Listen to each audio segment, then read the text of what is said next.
Singapore, Bangkok এবং ইন্ডিয়ার এই তিনটি দেশের যে কোনো হাসপাতালের চাইতে উন্নত মানের হাসপাতাল হবে। আমি কিন্তু ইন্ডিয়া বয়কট করার আন্দোলন সমর্থন করি না।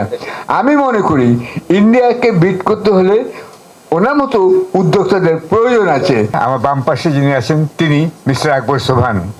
কিন্তু সব কিছু বলার আগে আমি আজকে জানাতে চাই আমার গভীর কৃতজ্ঞতা এবং শ্রদ্ধা তার পত্রিকা কালের কণ্ঠ, মিডিয়া কমপ্লেক্স এবং বাংলাদেশ প্রতিদিন, আপনারা জানেন সর্বাধিক প্রচারিত সংবাদপত্র, এবং শুধু তাই নয়, বসুন্ধরা আবাসিক এলাকা সবচেয়ে নামকরা আবাসিক এলাকা, সম্ভ্রান্ত এলাকা হিসেবে এবং নিরাপদ এলাকা হিসেবে পরিচিতি পেয়েছে।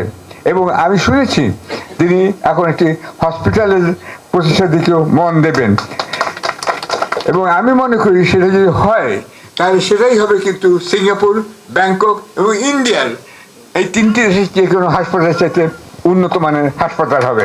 আমি আশা করি তিনি সেটা করবেন।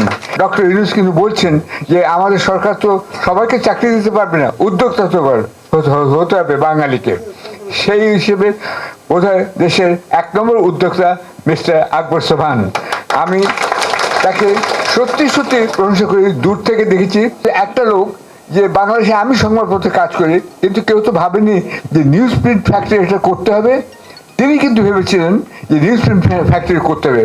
খুলনা নিউজ প্রিন্ট যখন বন্ধ হয়ে গেল তখন বেরিয়ে এলো বসুন্ধরা নিউজ প্রিন্ট ফ্যাক্টরি। আমি তার সাফল্য, শারীরিক সুস্থতা, বিশেষ করে এই বয়সে, কারণ আমার বয়স তো অনেক হয়েছে 90, তার বয়স কত আমি জানতে চাই না, কেননা আমি মনে করি তিনি একজন চির উদ্যোক্তা। তিনি যেন বেঁচে থাকেন, দেশের মানুষের উপকার করেন, এবং তিনি করবেন বলে আমার বিশ্বাস। আমি কিন্তু ইন্ডিয়া বয়কট করার আন্দোলন সমর্থন করি না। আমি মনে করি ইন্ডিয়াকে বিট করতে হলে ওনার মতো উদ্যোক্তাদের প্রয়োজন আছে, এবং তারা পারবেন, আমরা পারবো। আমাদের ডক্টর ইউনূস এরকম একজন উদ্যোক্তা হিসেবে এবং ব্যাংকার হিসেবে এবং নোবেল বিজয়ী হিসেবে ইন্ডিয়াকে বিট করেছেন। আপনারা হয়তো বলতে পারবেন না রবি ঠাকুর ছাড়া ইন্ডিয়ার আর কোনো, চট করে বলতে পারবেন না আর কে নোবেল প্রাইজ পেয়েছে। একটা প্রতিষ্ঠান সফল হতে লাগে সম্মিলিত প্রচেষ্টা।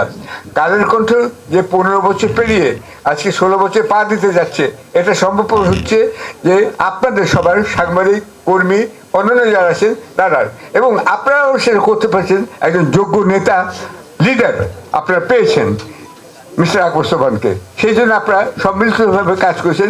কৃতিত্বতা রাখার নয়, প্রশংসা রাখার নয়, প্রশংসা আপনাদেরও কিন্তু প্রাপ্য, এটা আমি বলতে চাই। এবং সেই জন্যই আজকে একটা মিডিয়া কমপ্লেক্স এখানে দাঁড়িয়ে আছে, এবং সেই জন্যই আজকে আমরা এই উৎসবে যোগদান করতে পেরেছি।